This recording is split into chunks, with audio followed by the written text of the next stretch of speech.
Habang si paring Nikki bising-bising magplantsa ng uniform ng aming anak, yung aming anak naman na si Kuya Bimbi naliligo na siya. Si paring Nikki din ang nag-igib ng kanyang paligo at nag-init ng tubig para sa kanyang paligo. Ako naman ang nagwalis sa labas or sa palibot ng aming bahay, tapos ako rin ang naghugas ng mga plato na pinagkainan namin kagabi. Habang hinahatid nga ni paring Nikki yung aming anak sa school, kanina nagsaing na ako ng kanin na kanilang babaunin at tapos na rin akong maligo ng mga oras na yan.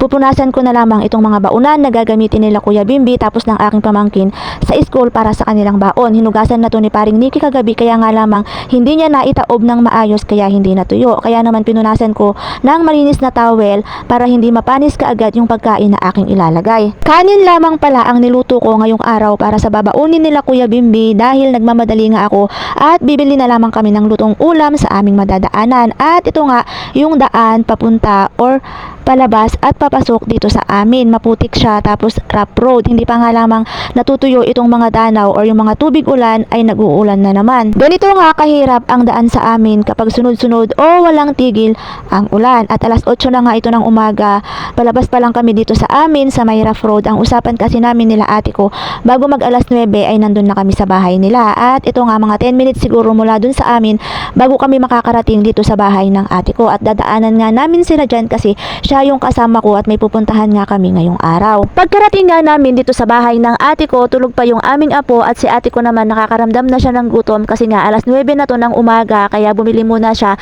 ng lutong kanin tapos lutong ulam dito sa kanilang kapitbahay. At ayan nga sabi niya, kumain muna kaming tatlo bago kami pumunta dun sa aming pupuntahan para meron nga kaming lakas. Ako naman hindi pa ako nakakaramdam ng gutom or hindi pa ako nagugutom kasi kanina pagdating ni paring Nikki nung hinatid niya yung aming anak, meron siyang dalang pandesal at kumain nga ako ng isang piraso.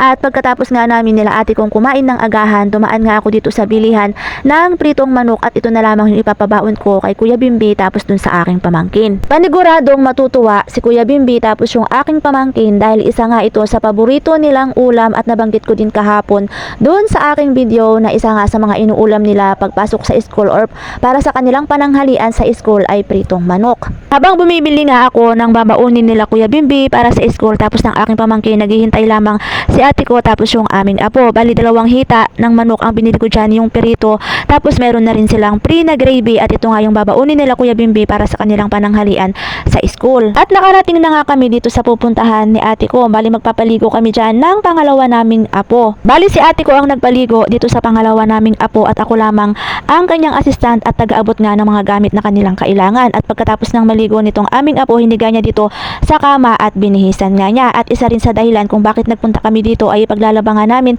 ang aming pangalawang apo. Muli ngayong araw ay 3 days pa lamang ng aming pangalawang apo. Mga alas 5 na siguro ng hapon na magpasundo ako kay paring Nikki kasi nga kanina magsasampay na sana kami, bumuhos naman ang malakas na ulan kaya hinintay muna naming tumila ang malakas na ulan bago kami nagsampay.